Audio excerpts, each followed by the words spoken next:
रखते हैं उनके लिए सब बातें मिलके भलाई ही को उत्पन्न करती हैं, अर्थात उन्हीं के लिए जो उसकी इच्छा के अनुसार बुलाए हुए हैं। हालेलुया। हालेलुया। एक वचन और पढ़िए, 31 वचन और पढ़िए इसका। अतः हम इन बातों के विषय में क्या कहें? यदि परमेश्वर हमारी ओर है तो हमारा विरोधी कौन हो सकता है? हालेलुया। हम जानते हैं कि जो लोग परमेश्वर से प्रेम रखते हैं उनके लिए सब बातें मिलकर भलाई को ही उत्पन्न करती हैं, अर्थात उन्हीं के लिए जो उसकी इच्छा के अनुसार बुलाए हुए हैं। जो लोग परमेश्वर से प्रेम करते हैं, बोलिए, जो लोग परमेश्वर से प्रेम करते हैं उनके लिए सारी बातें मिलकर भलाई को उत्पन्न करती हैं, अर्थात उन्हीं के लिए जो उसकी इच्छा के अनुसार बुलाए हुए हैं। 31 वचन और मेरे साथ बोलना है। अतः हम इन बातों के विषय में क्या कहें? यदि परमेश्वर हमारी ओर है तो हमारा विरोधी कौन हो सकता है? हालेलुया। आइए हम दुआ करेंगे अपनी आंखों को बंद करके। पिता परमेश्वर, हम धन्यवाद करते हैं आपके पवित्र वचन का हमारे लिए खुलना हमारे लिए अनुग्रह और आशीष का कारण बने पिता। और प्रभु, हमें इस वचन की ओर गहराई में लेके चल पवित्र आत्मा जी, हमारी विनती है प्रभु यीशु मसीह के नाम से होकर मांगते हैं, आमीन आमीन। हालेलुया। परमेश्वर का वचन क्या कहता है? हम जानते हैं कि जो लोग परमेश्वर से प्रेम रखते हैं, जो लोग परमेश्वर से प्रेम रखते हैं उनके लिए सारी बातें मिलाकर भलाई पैदा करती हैं। जो लोग परमेश्वर से प्रेम रखते हैं सारी बातें मिला के उनके लिए भलाई पैदा करती हैं। देखिए, परमेश्वर के प्रेम में इतनी बड़ी ताकत है। अगर परमेश्वर से आप प्रेम करते हो, अगर परमेश्वर से आप प्यार करते हो, परमेश्वर के बिना रह नहीं सकते, परमेश्वर के बिना जी नहीं सकते, परमेश्वर को अपने दिल का पूरा हाल सुनाते, अपने जीवन का वारिस उसको बना के रखा हुआ है, अपने जीवन का मालिक अपने परमेश्वर को बना के रखा हुआ है, तो परमेश्वर का वचन ये कहता है कि जो लोग परमेश्वर से प्रेम करते हैं उनके लिए सारी बातें मिला के भलाई को उत्पन्न करती हैं। हालेलुया। कितनी बड़ी बात और भली बात और सामर्थी बात है कि अगर कोई इंसान इस धरती पे परमेश्वर से प्रेम करे, कोई इंसान परमेश्वर से प्रेम करे, उसके जिंदगी में जो कुछ भी होगा उसके लिए लोग चाहे बुरा भी क्यों ना करें, उसके खिलाफ में चाहे लोग कितनी भी सेना क्यों ना खड़ी कर लें लड़ाई के लिए, वो सारी बातें मिला के भलाई पैदा करेंगी। हालेलुया। अब क्यों भलाई पैदा करेंगी, इसका भी एक बहुत बड़ा राज है। अगर इससे थोड़ा सा पहले एक वचन और पढ़े हम लोग, 26 और 27 वचन पढ़ेंगे, उसमें लिखा है, इसी रीति से आत्मा भी हमारी दुर्बलता में सहायता करता है, क्योंकि हम नहीं जानते कि प्रार्थना किस रीति से करना चाहिए, परंतु आत्मा आप ही ऐसी आहें भर भर कर जो बयान से बाहर है हमारे लिए विनती करता है। और मनों को जांचने वाला जानता है कि आत्मा की मनसा क्या है, क्योंकि वह पवित्र लोगों के लिए परमेश्वर की इच्छा के अनुसार विनती करता है। हालेलुया। अगर आप परमेश्वर से प्रेम करने वाले हो तो सिर्फ आप ही दुआ करने वाले नहीं हो, परमेश्वर का आत्मा भी आहें भर भर कर, पवित्र आत्मा भी आहें भर भर कर आपके लिए प्रार्थना करता है परमेश्वर के सामने। और स्वर्ग में हमारा परमेश्वर प्रभु यीशु मसीह अपने बाप के दाहिने ओर हमारे लिए दुआ करता रहता है। हालेलुया। अगर आप परमेश्वर से प्रेम करने वाले हैं तो, अगर आप परमेश्वर से प्रेम करने वाले हैं, आप तो दुआ करते ही हैं। वचन कहता है आत्मा भी दुआ करता है, और बहुत बार हमारी आत्मा के साथ परमेश्वर का आत्मा मिलके हमें परमेश्वर की उपस्थिति में लेके जाता है। हालेलुया। जहां पे हमारे लिए वरदान खुलते हैं, जहां पे हमारे लिए अनुग्रह खुलता है, जहां पे हमारे लिए, जैसे एक बहन ने बताया कि मुझे अन्य भाषा का वरदान मिला है, अनुवाद, एक बहन को अनुवाद करने का वरदान मिला। क्यों? क्योंकि ऐसी रीति में परमेश्वर का आत्मा आपकी आत्मा के साथ मिलके परमेश्वर के सामने दुआ करता है। प्रभु यीशु मसीह स्वर्ग में पिता के दाहिने ओर खड़ा होकर हमारे लिए दुआ करता है। यह राज है अगर आप परमेश्वर से प्रेम करते हो। हालेलुया। अगर आप परमेश्वर से प्रेम करते हो, आप अकेले दुआ करने वाले नहीं हो। परमेश्वर का वचन कहता है तुम्हारे लिए सारी बातें मिला के भलाई पैदा करने वाली हैं। अब इतना बड़ा कोई व्यक्ति धरती पे, तो चाहे उसको कोई जानता ना हो, दुनिया में तो पहचानता ना हो, आपकी कोई पहचान ही ना हो, लेकिन अगर आप परमेश्वर से प्रेम करने वाले हो तो एक बात याद रखिए, परमेश्वर का आत्मा भी आपके लिए दुआ करता है। पिता के सामने प्रभु यीशु मसीह भी आपके लिए दुआ करता है, आपके लिए मांगता है। और वो कहता है कि देख पिता परमेश्वर, इन्होंने मेरे लहू को अपनाया है, इन्होंने मेरे लहू को अपनाया, मेरे मृत्यु को, मेरे जी उठने को इन्होंने अपनाया है। और कहता है कि देखो पवित्र आत्मा की मोहर इनके ऊपर लगी हुई है। हालेलुया। तो इसका मतलब यह है कि आप आम इंसान नहीं हैं, आप आम व्यक्ति नहीं हैं, आप परमेश्वर की नजर में खास हो, क्योंकि परमेश्वर के बेटे ने, प्रभु यीशु मसीह ने आपके लिए जान दी है और आपकी कीमत चुकाई है। परमेश्वर का आत्मा आपके साथ मिलके काम करता है, वो आपकी मदद करता है, आपको अकेला नहीं छोड़ता। परमेश्वर का आत्मा आपके आगे आगे चलता है, आपकी मदद करता है, आपको सिखाता है, आपका सच्चा साथी है वो। हालेलुया। और ये सब कब मिलता है हमें? जब हम परमेश्वर से प्रेम करने लग जाते हैं। हालेलुया। जब हम परमेश्वर से प्रेम करने लग जाते हैं, उनके लिए सारी बातें मिला के भलाई को उत्पन्न करती हैं। हालेलुया। आपके बारे में कोई बुरा बोलेगा, आपके लिए भला बन जाएगा। अगर आप परमेश्वर से प्रेम करते हो, आपके विरोध में कोई बात करेगा, वो आपके फायदे के लिए हो जाएगी। आपके खिलाफ में लोग षड्यंत्र रचेंगे, वो आपकी आशीष का कारण बन जाएगा, वो आपकी तरक्की का कारण बन जाएगा। लोग देख के हैरान हो जाएंगे, भैया हम तो इसको मारना चाहते हैं, हम तो इसको परेशान करना चाहते हैं, प्रभु तो इसको ऊंचाई उठाया जा रहा है। क्यों? क्योंकि ये परमेश्वर से प्रेम करने वाला है। हालेलुया। अगर आप परमेश्वर से प्रेम करते हैं, देखिए कुछ लोग स्वार्थी प्रेम करते हैं, स्वार्थ का प्रेम करते हैं परमेश्वर के साथ। जब कोई काम बिगड़ गया तब परमेश्वर के पास आएंगे, प्रभु जी ये काम सीधा हो जाए, बस मेरा ये काम सीधा हो जाए, मेरा ये मतलब पूरा हो जाए। और मतलब पूरा हो गया, फिर प्रभु जी आप कौन है, मैं कौन हूं? आप अपने रास्ते जाइए प्रभु, मुझे अपने रास्ते जाना है। प्यार खत्म, प्रेम खत्म। लेकिन जो सचमुच में परमेश्वर से प्रेम करता है, वो हर समय उसकी उपस्थिति को पसंद करता है। हर समय ये चाहता नहीं प्रभु पहले आप हो, प्रभु पहले आप हो, पहले आप हो प्रभु जी, दुनिया बाद में। शादी में जाना है, नहीं नहीं नहीं, आज संडे है, पहले प्रभु, उसके बाद दूसरा काम। आज पार्टी में जाना है, संगति भी है, नहीं नहीं मुझे संगति नहीं चाहिए, पहले मेरा यीशु। रिश्तेदार आएंगे, संडे की छुट्टी कर लो, नहीं जी भैया नहीं, पहले मेरा परमेश्वर।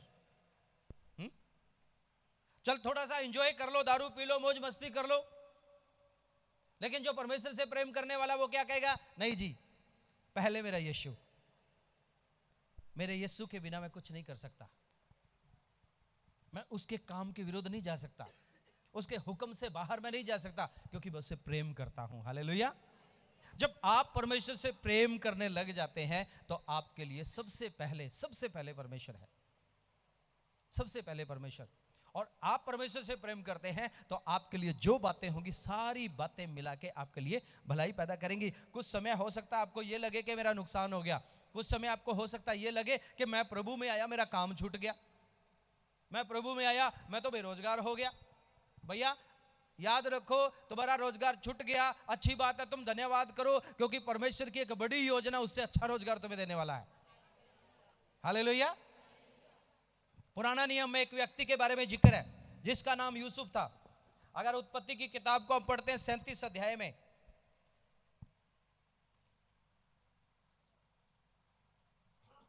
37 अध्याय को जब हम पढ़ते हैं, यूसुफ के बारे में लिखा है, वो अपने भाइयों के साथ रहता था, और जब वो अपने भाइयों के साथ रहता था उसको एक दर्शन आया, दर्शन आया उसको, और उसने दर्शन में क्या देखा कि मेरे सारे भाई खेती काट रहे हैं मेरे साथ। अगर आपके पास बाइबल है तो पवित्र बाइबल को खोलिए, 5 वचन निकालिए उसका, 37 अध्याय 5 वचन। यूसुफ ने एक स्वप्न देखा और अपने भाइयों से उसका वर्णन किया। तब वे उससे और भी द्वेष करने लगे। उसने उससे कहा, जो स्वप्न मैंने देखा है उसे सुनो। हम लोग खेत में पूले बांध रहे हैं और क्या देखता हूँ कि मेरा पूला उठकर सीधा खड़ा हो गया। तब तुम्हारे पूले ने मेरे पूले को चारों तरफ से घेर लिया और उसे दंडवत किया। तब उसके भाइयों ने उससे कहा, क्या सचमुच तू हमारे ऊपर राज करेगा, या क्या सचमुच तू हम पर प्रभुता करेगा? क्योंकि वे उसके स्वप्न और उसकी बातों के कारण और भी अधिक बैर करने लगे। हाँ, 9 वचन भी पढ़िए। फिर एक और स्वप्न उसको आता है, और अपने भाइयों से उसका भी यूँ वर्णन किया। सुनो, मैंने एक और स्वप्न देखा कि सूर्य और चंद्रमा और 11 तारे मुझे दंडवत कर रहे हैं। इस स्वप्न को उसने अपने पिता और भाइयों से वर्णन किया, और उसके पिता ने उसको डांट कर कहा, यह कैसा स्वप्न है जो तू देखता है? क्या सचमुच मैं, तेरी माता और तेरे भाई सब जाकर तेरी आगे भूमि पर गिरकर दंडवत करेंगे? उसके भाइयों उससे डाह करते थे। तब उसके पिता ने उससे एक वचन को स्मरण रखा। हालेलुया। भाई को स्वप्न आता है और अपने भाइयों को, अपने पिता को बताता है कि देखो मुझे एक ऐसा सपना आया है कि हम लोग पुले बांध रहे हैं और तुम्हारे सारे पुलों ने मुझे चारों तरफ से मेरे पुले को घेर लिया, उसके बाद सारे दंडवत कर रहे हैं मुझे। गुस्सा होने लगे उससे, क्या तू हमारे ऊपर राज करेगा? क्या तू हमारे ऊपर अधिकारी बनेगा? उसके बाद फिर एक और सपना आता है, और फिर सुनाता है सपना कि चांद तारे भी मेरे को दंडवत कर रहे हैं। फिर उसका बाप भी डांटता है, ये क्या स्वप्न है, क्या सपने देखता है तू? हालेलुया। जब परमेश्वर काम करने लग जाता है, एक बात याद रखना, लोग आपसे नफरत करने लग जाते हैं, लोग आपसे जलन रखना शुरू कर देते हैं, लोग आपको गिराने की कोशिश करते हैं, लोग आपको बर्बाद करने की कोशिश करेंगे, लोग आपको अपने रास्ते से हटाने की कोशिश करेंगे। अगर आप सच्चाई के रास्ते पे चलते हैं, परमेश्वर के रास्ते पे चलते हैं, तो आपको दुश्मन बनाने की जरूरत नहीं पड़ेगी, दुश्मन फ्री में मिलेंगे आपको। हालेलुया। क्योंकि आप परमेश्वर की बातों को बोलेंगे। यहां भाइयों के बीच में रहता हुआ यूसुफ अपने भाइयों को बताता है कि मुझे एक ऐसा स्वप्न आया। स्वप्न में क्या देखता है वो सब कुछ उनको बताता है। भाई उससे नफरत करने लगे, और फिर स्वप्न आ जाता है, फिर भाइयों को बताता है। उसका बाप भी उसको नफरत करता है, बाप भी डांटता है उसको और बोलता है ये कैसा स्वप्न है, और उसका नाम रख देते हैं स्वप्न वाला भाई। हा? उसका नाम रख देते हैं सपने वाला भाई। स्वप्न ही देखता रहता है, और भाइयों ने सोचा ये तो आदमी परेशान कर रहा है हमें। एक दिन मौका मिला और उसको मारने की प्लान बना लिया। याद रखिए, जब परमेश्वर का काम होने लग जाता है, दुनिया सहन नहीं करती, लोग नफरत करना शुरू कर देते हैं आपसे, लोग आपके खिलाफ में षड्यंत्र रचना शुरू कर देते हैं। और प्रभु यीशु मसीह ने भी कहा कि अंत के दिनों में ऐसा होगा, मेरे नाम के कारण लोग तुमसे बैर करेंगे। तुम मेरा नाम लोगे, लोग तुमसे बैर करेंगे, और तुम्हें महासभाओं में सौंपेंगे, तुम्हें पंचायतों में सौंपेंगे, तुम्हारे खिलाफ में बहुत सारी झूठी झूठी बातें बनाएंगे, तुम्हें पकड़वाएंगे, तुम्हें मार डालने की योजना बनाएंगे। लेकिन प्रभु कहता है चिंता नहीं करना, तुम्हारे सिर के बाल भी गिने हुए हैं। हालेलुया। अब भाइयों ने योजना बना ली कि यूसुफ को आज वो जंगल में आ रहा है, आज उसको छोड़ना नहीं है। एक भाई जिसका नाम रूबेन है वो बोलता है इसको मारना नहीं है, इसको गड्ढे में फेंक देते हैं। गड्ढे में फेंक दिया। उसके बाद जैसे वो खाना खाने के लिए बैठते हैं, देखते हैं कि व्यापारियों का दल आ रहा है, और उस समय व्यापारी क्या होते थे, अपने गधों घोड़ों के ऊपर कीमती सामान को लाद के दूसरे एक देश से दूसरे देश में लेके जाते थे। यह इस्माइलियों का दल था, और इस्माइलियों के दल को जब उन्होंने देखा कि ये मिस्र की ओर जा रहा है, तो एक भाई बोलता है, हम इसके खून से अपने हाथ को क्यों रंगे, एक काम करते हैं, इसको उठा के उनके हाथ में बेच देते हैं। 20 सोने के सिक्कों में उसको बेच दिया। 20 सिक्कों में अपने सगे भाई को बेच दिया, और उसके कपड़े लेके, एक बकरे को मार के उसके खून में उसके कपड़े छुपा डुबो के वो कपड़े अपने बाप के पास लेके गए कि देखो वो एक जंगली जानवर हमारे भाई को खा गया। लो, मिस्र देश में करना सपने पूरे अपने। जब आप प्रभु के काम में बढ़ने लग जाते हो मेरे भाई बहन, जब आप सच्चाई में बढ़ने लग जाते हो, जब आप प्रभु के वचन का प्रचार करने लग जाते हो, ऐसे ऐसे लोग जो आपके खास होते थे, जो आपके घर के लोग होते थे, वो आपके दुश्मन बन जाएंगे, याद रखना। हालेलुया। ऐसे लोग जिनको आप जानते भी नहीं हो, वो आपके विरोध में बातें करने लग जाते हैं। लेकिन चिंता नहीं करना, तुम्हारे लिए यीशु मसीह भी दुआ करता है। हालेलुया। पिता के सामने यीशु मसीह भी कहता है, नहीं प्रभु, ये मेरे लहू से खरीदे हुए लोग हैं। नहीं प्रभु, ये मेरे लहू से खरीदे हुए लोग हैं, इनके लिए मैंने जान दिया। पवित्र आत्मा कहता है, मैंने छाप लगा के रखी हुई है, मैंने मोहर लगाई हुई है। यीशु का लहू कहता है, इन्होंने मुझ पे विश्वास किया हुआ है। हा? प्रभु का वचन कहता है, वो जल, आत्मा और लहू स्वर्ग में जाके गवाह बन जाते हैं कि नहीं, ये परमेश्वर का है। हालेलुया। और परमेश्वर के चुने हुओं को कोई दोषी नहीं ठहरा सकता। हालेलुया। भाइयों ने योजना बनाई, इसको बेच देते हैं। बेच दिया उसको, 20 सिक्कों में उसको बेच दिया। वो ले गए, ले जाके उन्होंने एक जेल का प्रधान था, उसके हाथ में सौंप दिया।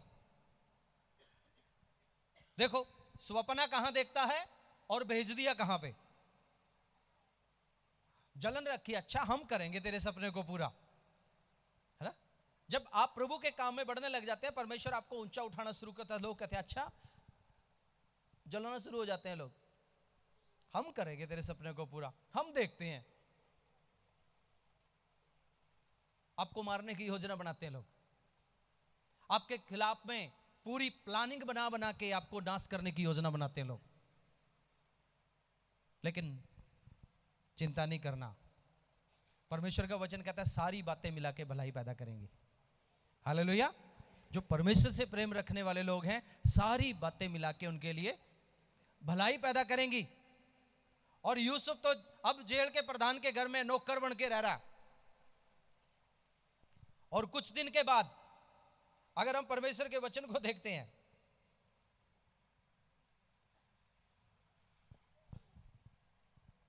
अध्याय 29 में 39 में, उत्पत्ति की किताब 39 अध्याय और 1 वचन में जब हम पढ़ते हैं, जब यूसुफ मिस्र में पहुंचाया गया तो पोतीपर नामक एक मिस्री ने, जो फिरौन का हाकिम और अंगरक्षकों का प्रधान था, उसको इस्माइलियों के हाथ से जो उसे वहां ले गए थे मोल ले लिया। पोतीपर ने मिस्र देश में उसे खरीद लिया। पुराने समय में ऐसे होता था, गुलाम बनाते थे, लोगों को खरीद लेते थे। आजकल तो नौकरी पे रखते हैं, लेकिन उस समय ऐसा नहीं था। उस समय खरीद लिया तो उम्र भर के लिए वो उसी का गुलाम बन के रहेगा।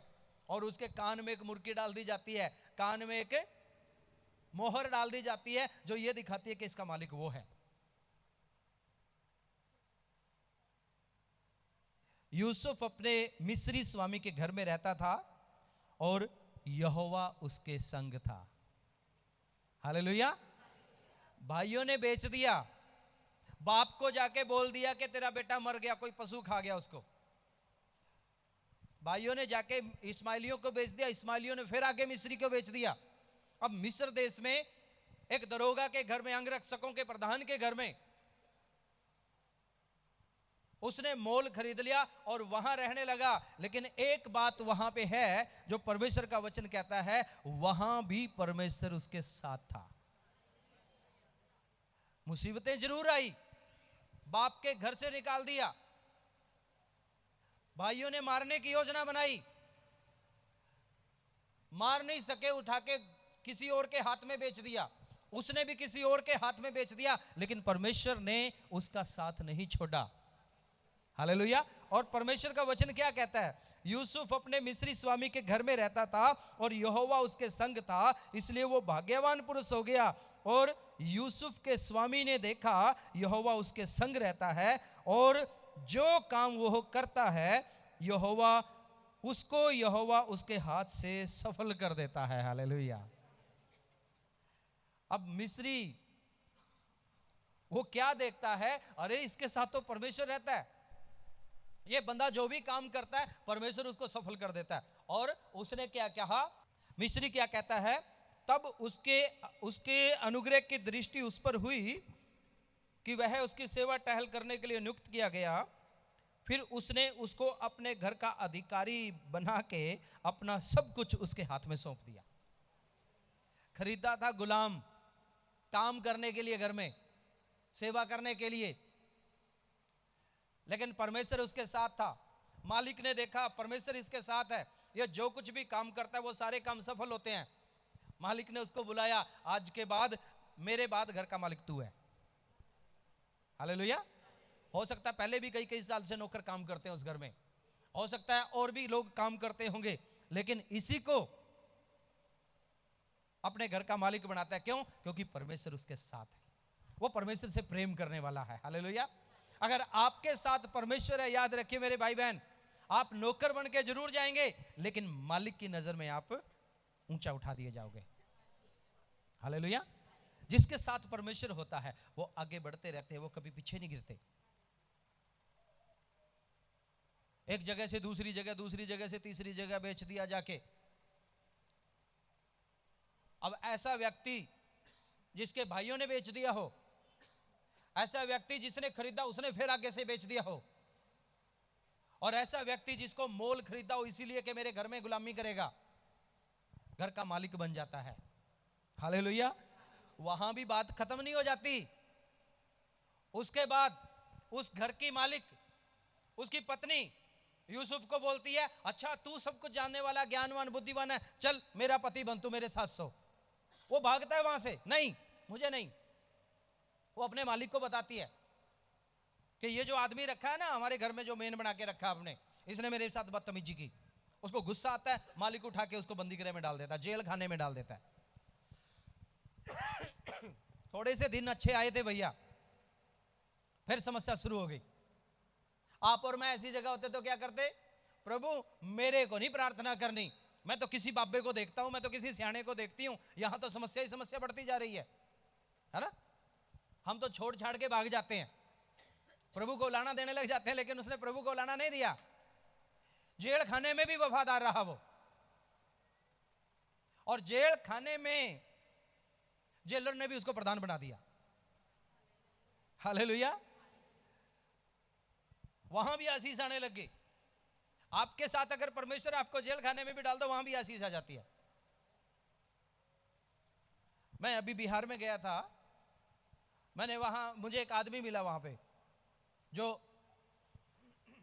पादरी साहब ने बताया कि ये आदमी नक्सलाइट्स होता, जो उग्रवादी टाइप के लोग होते हैं, ऐसा होता था। कभी रेल की पटड़ी को उड़ा दिया बम से, कभी बस को लूट लिया, ऐसे ऐसे काम करता था। वो प्रभु में आ गया, उसने सोचा मैं तो अब बदल गया। हा? उसकी पत्नी गांव की प्रधान बन गई, सरपंच बन गई उसकी पत्नी। गांव प्रधान बोलते हैं वहां, सरपंच नहीं बोलते। उसकी पत्नी को शपथ दिलवाने के लिए वो ब्लॉक में लेके जा रहा था, तब पुलिस ने भी देख लिया बंदा तो वही है। पुलिस ने उसको उठा लिया और जाके जेल में डाल दिया। अब सुधर गया था, सब कुछ अच्छा हो गया था, फिर समस्या शुरू हो गई। अब पादरी साहब उससे मिलने के लिए गया, पादरी साहब को बोला, पादरी जी देखो जी मुझे फिर डाल दिया जेल में। अब वो पास्टर जी को फोन करता है वहां से, जेल में से। तो पादरी साहब कहता है भैया मुझे फोन मत कर, नहीं तो लोग मुझे तेरा गुरु समझेंगे और मुझे भी उठा के ले जाएंगे, मुझे तुम्हारा सरदार समझेंगे लोग। अब पादरी साहब कहता है जी मैं डरते डरते गया उसको रिक्वेस्ट करने के लिए, भैया मुझे फोन नहीं करना, पर मैंने उसको जाके एक बाइबल दे दी और बाइबल दे के ये बताया कि प्रभु की इच्छा है कि तुम दोबारा जेल में आए हो। और मालूम है जब उसने जेल में बाइबल पढ़ना शुरू किया, बहुत सारे लोग बदल गए। हालेलुया, बहुत सारे लोग बदल गए। उसकी सजा भी खत्म हो गई, उसकी सजा भी खत्म हो गई। अब आराम से जाता है, संगति में जाता है, लोग डरते भी हैं उससे।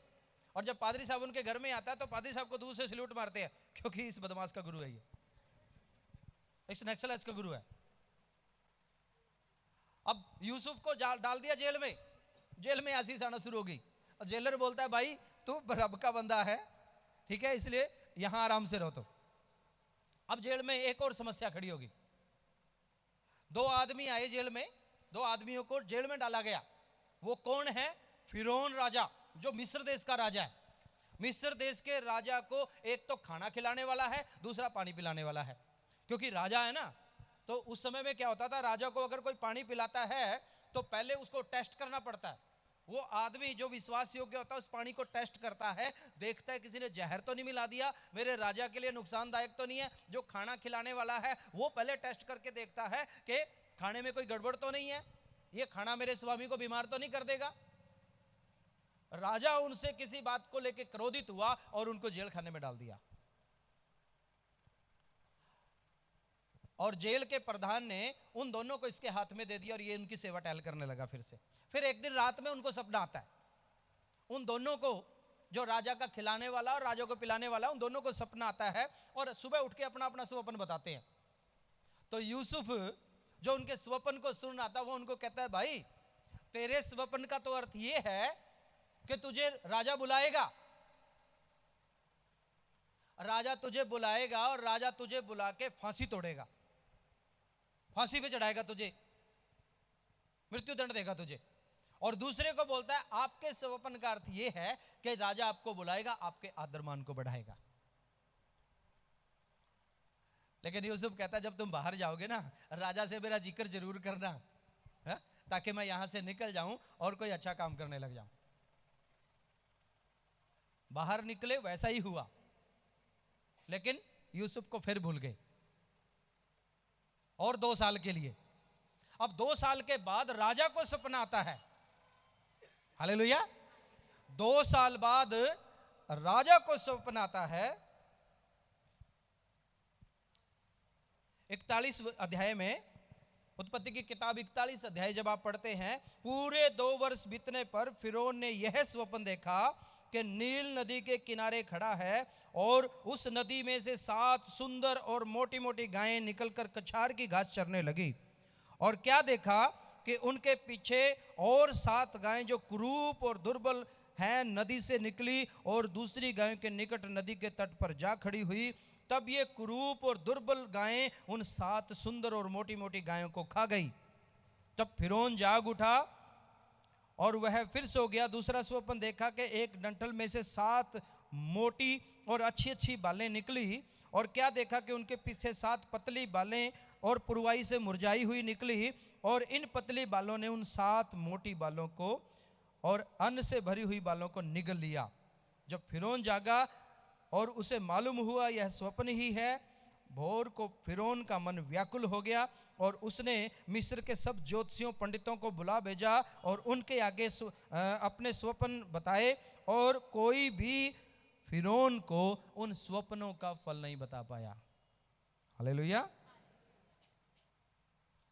फिर राजा को भी स्वप्न आने लगे। राजा को 2 बार स्वप्न आया और राजा ने अपने मंत्रियों को, ज्योतिषियों को, पंडितों को बुलाया कि भैया आओ मुझे सपने का अर्थ बताओ, इसका मतलब क्या है। और उनमें से कोई भी नहीं बता सका। तब जो एक आदमी बचा हुआ था उसको याद आया कि एक बंदा है, लेकिन वो तो 2 साल पहले था जेल में, मैं तो भूल गया उसको। उसने मैंने वादा तो किया था उससे कि बाहर जाके तेरी सुधि लेंगे, राजा के सामने तेरा जिक्र करेंगे, तुझे निकलवाएंगे यहां से, कोई ना कोई यत्न करेंगे। लेकिन अब ऐसा मौका आ गया। वचन 9 कहता है, तब पिलाने हारों का प्रधान फिरौन से बोल उठा, मेरे अपराध आज मुझे स्मरण आए। जब फिरौन अपने दासों से क्रोधित हुआ और मुझे और पकाने हारों के प्रधान को कैद करा के अंगरक्षकों के प्रधान के घर में बंदी गृह में डाल दिया, तब हम दोनों को रात में एक स्वप्न आया, अपने अपने होनहार के अनुसार स्वप्न देखा। यहाँ हमारे साथ एक इब्री जवान था जो अंगरक्षकों के प्रधान का दास था।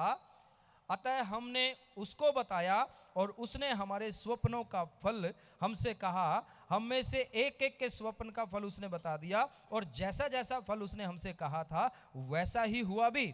अर्थात मुझे तो मेरे पद फिर से मिला और वो फांसी पर लटकाया गया। तब उसको याद आता है, किसको? पिलाने वालों को, पिलाने हारों के प्रधान को याद आता है कि जब हम बंदी गृह में थे तब हमने स्वप्न देखा था, और जो सपना हमने देखा था उसका अर्थ एक इब्री जवान ने बताया था, मुझे आज मेरे पाप स्मरण आ रहे हैं, मुझे मेरा अपराध स्मरण आ रहा है। हालेलुया। लेकिन यूसुफ तब तक बहुत लंबा सफर तय कर चुका है। बचपन में स्वप्न देखता था, भाई बैरी हो गए, भाइयों ने मारने की कोशिश किया, भाइयों ने बेच दिया, उसके बाद आगे बेच दिया, दूसरे देश में पहुंचाया गया, वहां एक घर में प्रधान बन गया, वहां भी गड़बड़ हुआ, वहां से भागा, जेल खाने में डाल दिया। अब जेल खाने में भी 2 साल और बीत गए। अब फिरौन को याद आते हैं, फिरौन कहता है उस बंदे को जल्दी बुलाओ, उस सपने का अर्थ बताने वाले को जल्दी बुलाओ। तब इसको निकाला जाता है जेल खाने से। अब इसका आदर बढ़ना शुरू हो गया। हालेलुया। अब इसका आदर बढ़ना शुरू हो गया और उसको सजाया गया, राजा के सामने लाने जैसे कपड़े उसको पहनाए गए, क्योंकि राजा के सामने अगर कोई लेकर आते हैं किसी को तो ऐसे फटे पुराने कपड़ों में नहीं लेके आते, उसको नए वस्त्र सजाए जाते हैं। इस लायक उसको कपड़े पहनाए जाते हैं कि वो राजमहल में प्रवेश कर सके। और अब तो इसकी बल्ले बल्ले है भाई, पंडित भी हार गए, ज्योतिषी भी हार गए, किसी को पता ही नहीं। अब तो एक आदमी बचा है, पूरे देश की उम्मीद उसी के ऊपर है। राजा देख रहा है उस बंदे को जल्दी निकाल के लाओ, और वचन कहता है उसे सजाया गया। हा?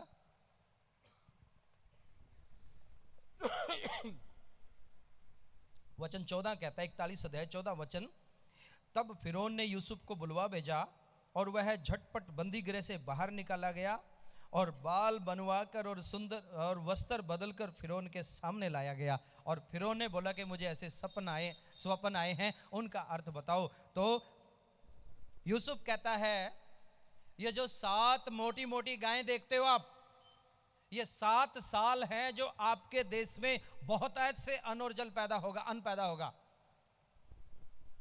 और उसके बाद जो 7 क्रूप गायें निकलती हैं, दुबली पतली सी गायें निकलती हैं, उसका मतलब ये है कि ये 7 साल अकाल के साल होंगे।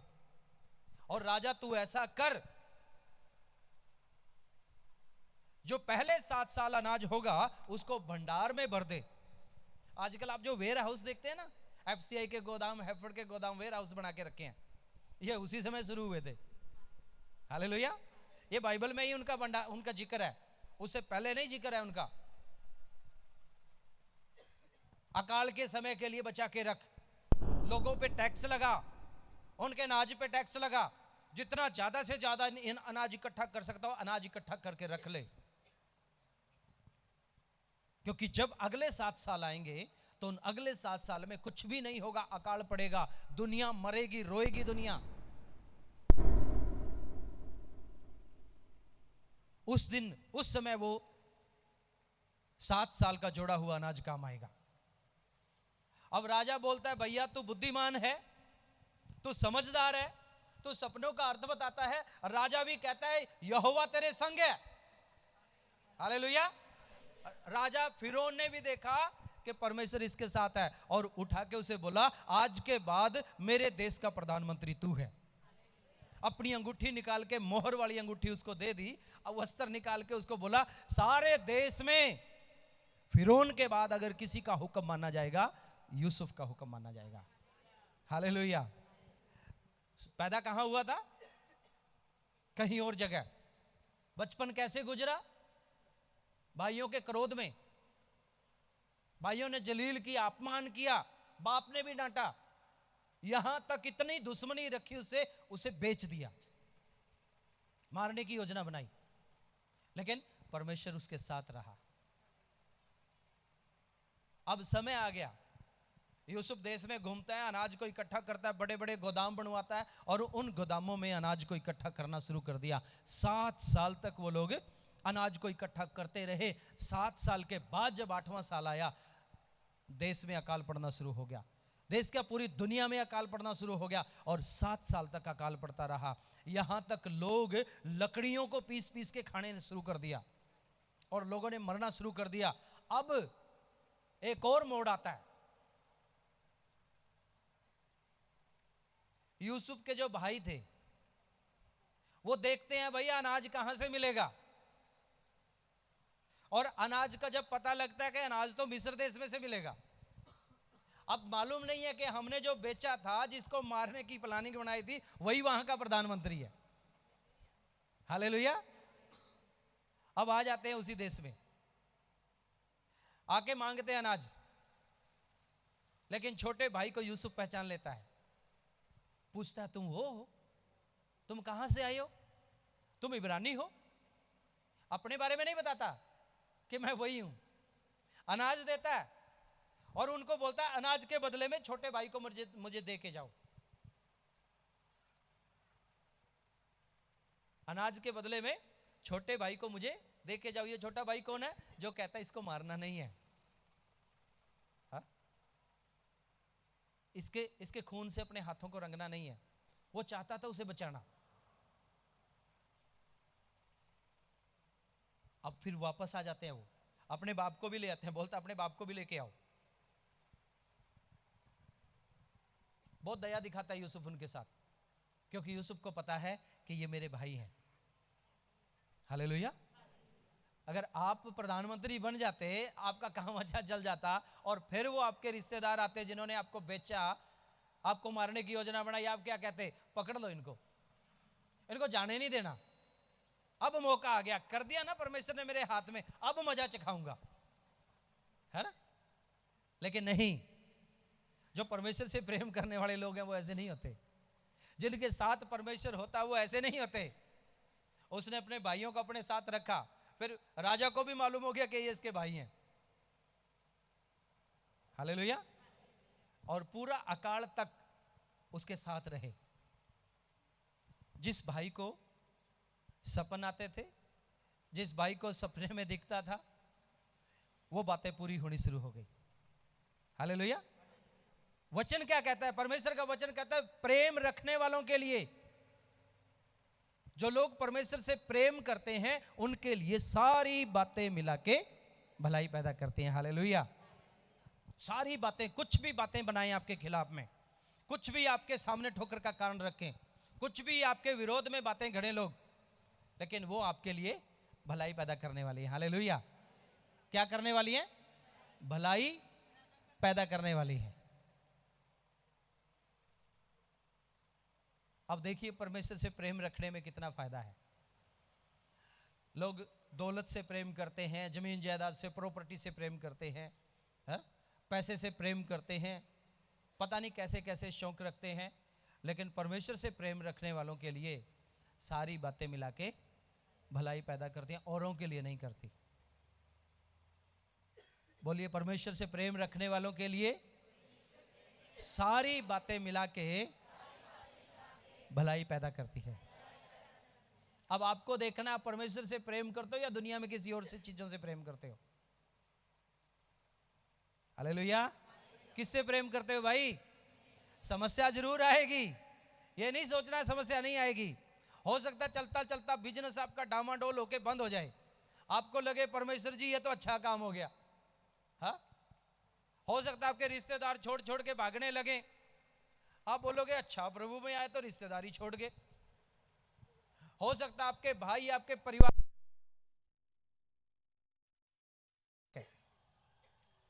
दुख के समय में परमेश्वर का धन्यवाद करना कितना आनंददायक और कितना सुकूनदायक है। हम तो दुख के समय में परमेश्वर को उलाना देना शुरू कर देते हैं, हम तो दुख के समय में परमेश्वर को छोड़ना शुरू कर देते हैं, हैं? परमेश्वर को ताने देना शुरू कर देते हैं। लोग तो बाद में बोलते हैं कि तेरे परमेश्वर ने ऐसा कर दिया, हम पहले सोचना शुरू कर देते हैं प्रभु जी लोग क्या कहेंगे, है? लोग क्या कहेंगे? लोगों का बड़ा डर रहता है। मेरे पड़ोसी क्या कहेंगे, बहनों को रहता है मेरी पड़ोसने क्या कहेंगी, है मेरी मंडली में बैठने वाली क्या कहेंगी।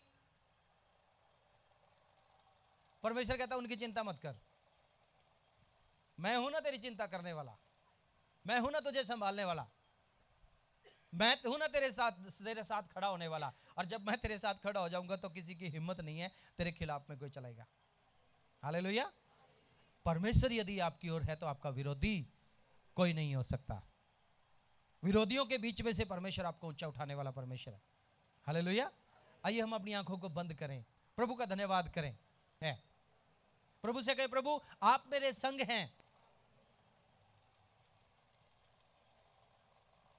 आप मेरे संग है तो मुझे किसी चीज की चिंता नहीं है, आप मेरे संग है तो मुझे किसी का डर नहीं है। हर मुश्किल में आप मेरे साथ रहते हैं।